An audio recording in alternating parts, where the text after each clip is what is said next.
কিছু এসে যায়, কেননা ওনার কথার কোনো মান্যতা নেই, কোনো গ্রহণযোগ্যতা নেই, কোনো প্রতিষ্ঠা।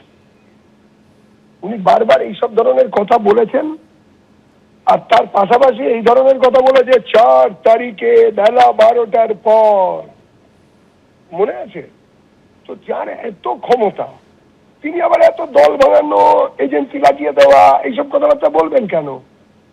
তারা হিরো কিধার হে? আমরা তো তাই ভাবছিলাম।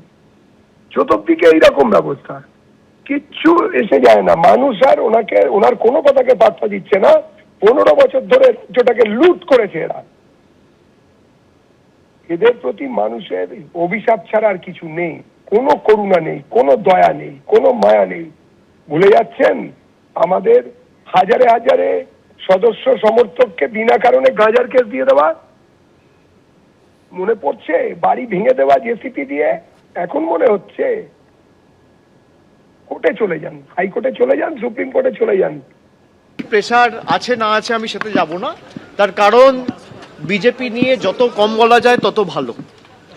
একদিকে দল ভাঙানির খেলা, আর একদিকে বিরোধী শক্তি যারা লড়াই করছে মাথা নত না করে, তাদেরকে কি করে দমানো যায়, তাদের ধমকানো যায়, চমকানো যায়, তাদের ভেঙে গুড়িয়ে দেওয়া যায়, কার্যত বিরোধী শূন্য করে দেওয়া যায় পশ্চিমবঙ্গকে, সেই চেষ্টাই গত 1 মাস ধরে করা হয়েছে।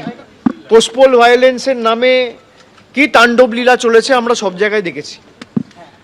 বিরোধীরা যাতে বিরোধী দলনেতার স্বীকৃতি না পায় সেই নিয়ে ষড়যন্ত্র, কনস্পিরেসি, দল ভাঙানো, এমপি ভাঙানো, এমএলএ ভাঙানো, এইসব করে কোনো লাভ নেই।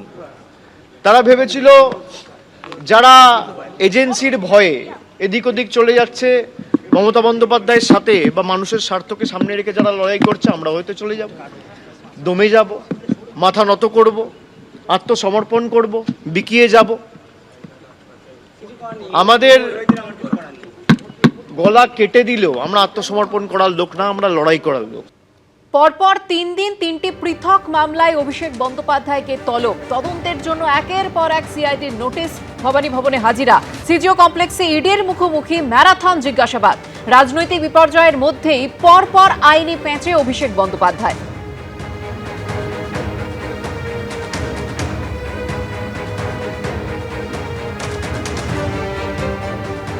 আর অভিষেক বন্দ্যোপাধ্যায়কে 11 ঘন্টা গতকাল ইডি জিজ্ঞাসাবাদ করে।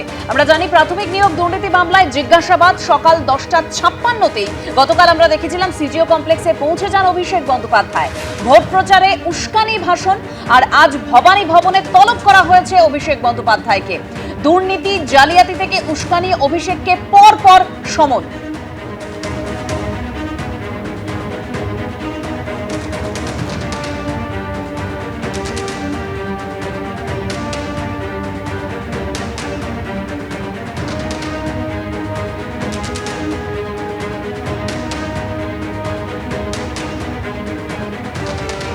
অভিষেক বন্দ্যোপাধ্যায়কে গতকালই 11 ঘন্টা জিজ্ঞাসাবাদ করে ইডি। প্রাথমিক নিয়োগ দুর্নীতি মামলায় তাকে জিজ্ঞাসাবাদ করা হয়। সকাল 10:56-তে সিজিও কমপ্লেক্সে পৌঁছে যান গতকালই অভিষেক বন্দ্যোপাধ্যায়। আর আজকে ভোট প্রচারে উস্কানি ভাষণ, ভবানী ভবনে সিআইডি তলব করেছে।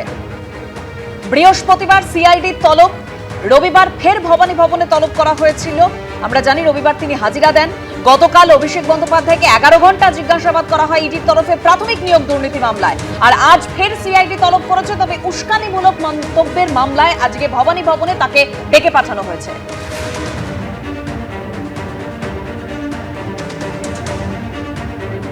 আর গতকাল সিজিও কমপ্লেক্স থেকে বেরোনোর পর অভিষেক বন্দ্যোপাধ্যায় ঠিক কি বলেছিলেন শোনাবো। এবিপি আনন্দ, এগিয়ে থাকে, এগিয়ে রাখে।